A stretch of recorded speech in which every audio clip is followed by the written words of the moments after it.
My name is Kevin. That day, after drinking with clients, I came home late at night. Drunk and unsteady, I opened the bedroom door. Before I could turn on the light, I was drawn to a figure moving on the bed. My wife Jenny is back from her business trip, I thought, overjoyed. I've been pent up lately, and the mood seemed right. So I couldn't be bothered with the light. I lunged onto the bed like a starving wolf, kissing and nibbling at my wife's body, so soft, so tender. Faint, lingering fragrance hit me like an aphrodisiac. Honey, I'm about to explode, I gasped, panting, heavily, desperately, trying to peel off her clothes. My wife let out a soft whimper, twisting away in a way that seemed to say no but actually invited more. What's with you? A few days away and you've become distant. I reached down between her legs, ready to get straight to the point, when a familiar voice struck me like a bolt of lightning. Kevin. It's Mom. That was my mother-in-law's voice. My whole body froze. Suddenly I was stone cold sober. I scrambled off her, fumbled for the light switch, and flipped it on. The air in the room turned thick with awkwardness. Mom, I'm so sorry. I had some drinks. I made a mistake, I stammered, mortified. My mother-in-law, Linda, wasn't in much better shape. Her hair was slightly damp, her pretty face flushed bright red. There was a soft, sensual look in her eyes, and even her voice came out sweet and weak. It was pitch black. I don't blame you, she said. Slowly she crawled off the bed. She was wearing a black lace camisole nightgown, which made a sharp contrast with her fair skin. As she reached the edge of the bed, that unconfined, snow-white bosom swayed right in front of me. The sight made my groin tighten. My mother-in-law has always been considered a beauty. In appearance, she looks no different from a woman in her late 20s, smooth, delicate skin, a perfect hourglass figure. The first time I met her, I mistook her for my wife's older sister. And now, already a stunning woman, pregnancy had added an extra, unique allure. Those twin swells were like water-filled balloons, jiggling as she walked. Her slightly swollen belly looked both mysterious and eye-catching. As I stood there lost in thought, Linda looked at me shyly. Kevin, could you help me put on my shoes? She was several months pregnant, so bending down was naturally hard for her. I quickly went over and helped her with her shoes. The moment I held her ankle, an inexplicable excitement surged inside me. Her nightgown had ridden up under her bottom, exposing her white, smooth thighs right in front of me. The soft, warm skin under my fingers made me involuntarily recall what had just happened, and my breath quickened. After I put her shoes on, I stepped back quickly. Thank you, Kevin. Mom is going now. Linda smiled at me, supporting her back as she slowly left the room. After she left, I finally breathed a sigh of relief. A few days earlier, Jenny had to go on a sudden business trip, so she asked me to take care of her pregnant mother. But why did my mother-in-law come into our bedroom in the first place? I wondered as I lay back on the bed, feeling a bit disappointed. Wait, why is the sheet wet? I shifted my weight. Then something hard poked me in the back. I threw back the covers and saw it, a toy as thick as my mother-in-law's forearm. Then I looked at the wet spot on the sheet. Instantly I understood. No wonder Linda had looked so thoroughly refreshed earlier. I never would have guessed that my normally proper mother-in-law was so hungry behind closed doors. But on second thought, it made sense. She's pregnant, and I've heard that hormone levels skyrocket during this time. Naturally, the physical urges get stronger and stronger. But why did she have to do that in our room? For the thrill? I don't know. I picked up the toy, meaning to return it.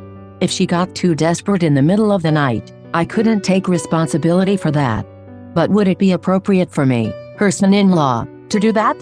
While I hesitated, I heard Linda calling me. I hurriedly opened the door and rushed toward her room. What's wrong? Linda was lying on her back, hands resting on her belly. Kevin, my stomach hurts, she said, frowning, apparently in real pain. My heart skipped a beat. Had she played too rough and hurt the baby?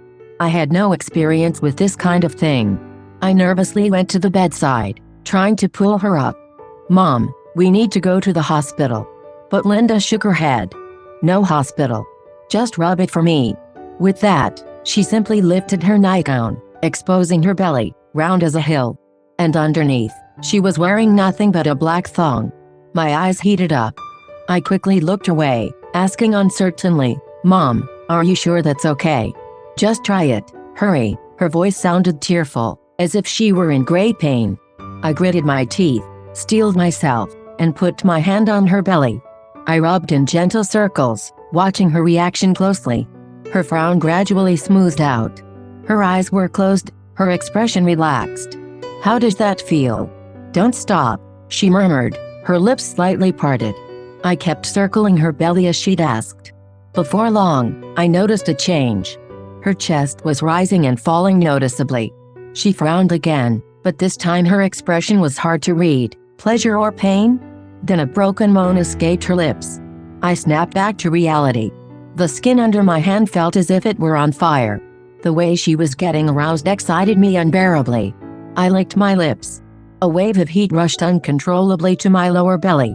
"Mom, that's enough," I said, afraid of losing control. I tried to pull my hand back, but she caught my arm first. She slowly opened her eyes and stared straight at me. "Son-in-law, you've been working so hard lately," she said, stroking my skin with her thumb. "With Jenny gone these past few days, you must be pretty backed up, too, aren't you?" The suggestive question and her teasing touch made my whole body burn. "Mom," I felt exposed, looking at her helplessly, my heart pounding, a little uneasy, but also a little excited. Linda slowly sat up.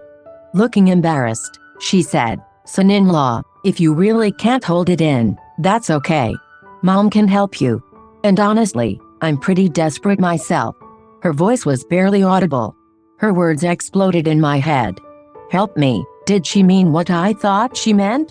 My eyes fell on her slightly swollen belly. I struggled to control the storm inside me. "Mom, what are you saying? You're pregnant." But she didn't listen. She simply turned over, knelt on the bed with her back to me, and raised her bottom high. "Son-in-law, don't worry. This won't hurt the baby." Watching her like that, my brain went blank. Linda's soft sobbing kept reaching my ears. "Son-in-law, just think of it as helping me. I really can't stand it anymore." I breathed heavily, my mind at war with itself. This is my mother-in-law. If Jenny finds out, but if I don't help her, what if she loses control and hurts the baby? That would be terrible. Screw it. My eyes red, I grabbed her full, round hips. Just then, my phone in my pocket started buzzing wildly. I glanced at it. Jenny was calling. Like a bolt of lightning, I panicked and let go of Linda. Jenny was afraid I wouldn't take good care of her mother, so she called almost every night to check in. "Hey, Jenny," I said, forcing myself to sound calm even though my heart was still racing. "How's Mom today? Everything okay?" I glanced at Linda. "Yeah, all good. No problems." "Good, that's good." After asking about her mother, Jenny went on with some sweet talk. Linda saw everything. I felt extremely uncomfortable and quickly made an excuse to hang up. When I looked at Linda again, I didn't know what to do. But she showed no embarrassment at all. She patted the empty space next to her. "Finished with the call?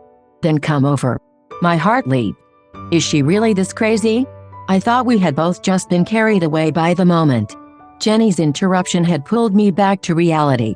But she actually wanted to continue. I awkwardly refused.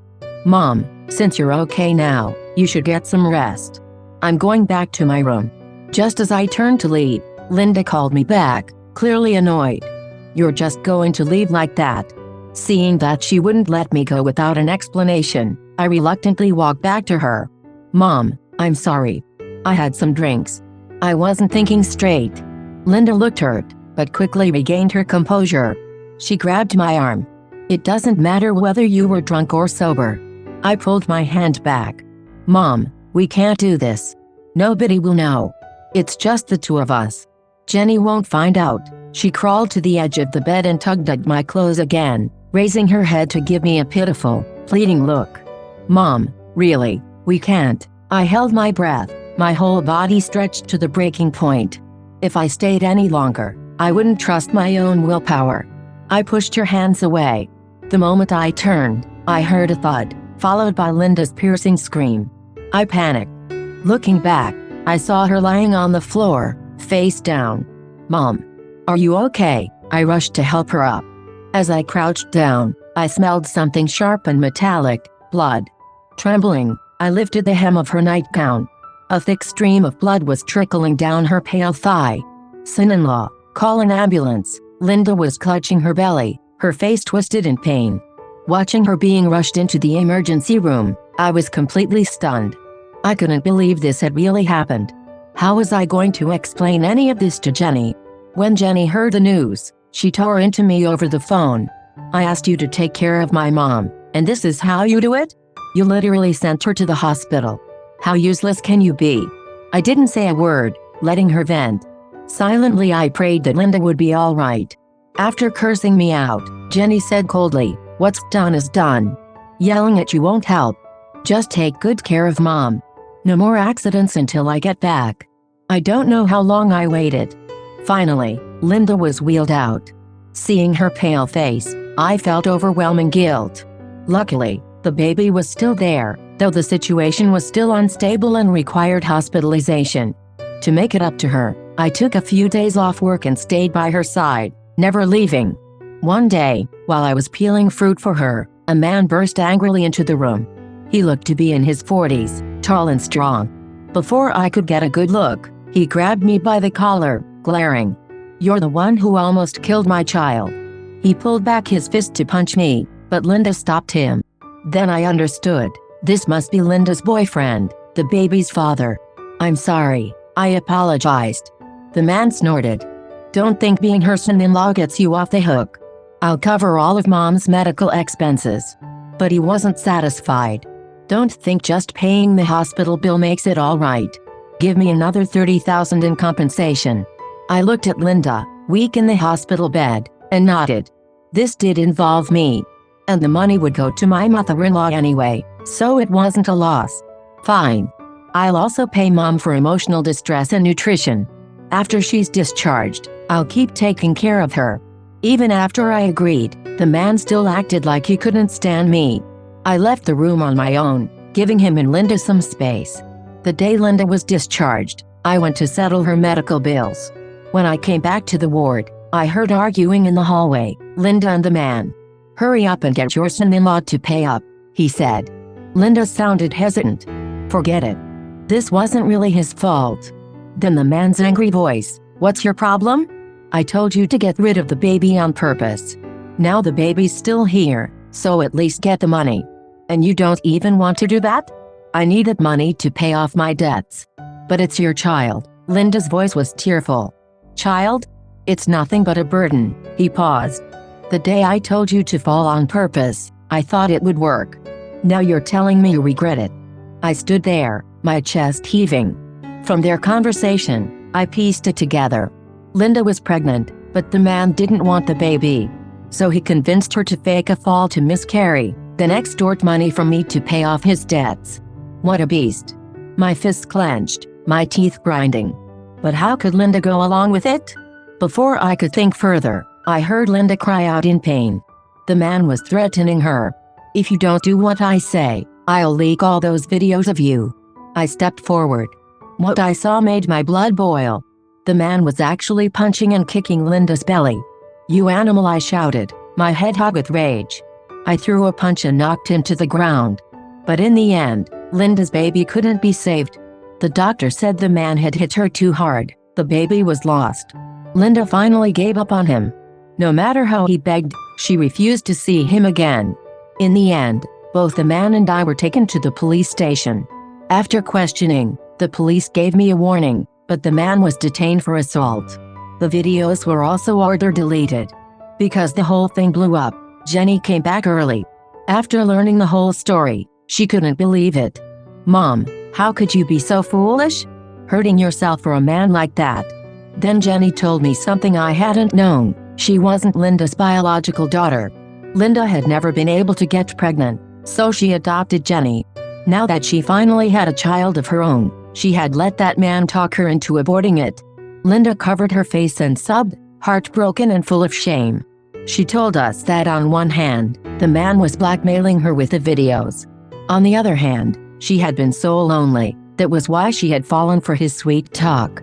At that moment, both Jenny and I felt guilty. We had neglected Linda for years. She was alone every day, so it was no wonder she had latched onto a scumbag as her only support. With Jenny and me by her side, Linda slowly began to walk out of the shadow.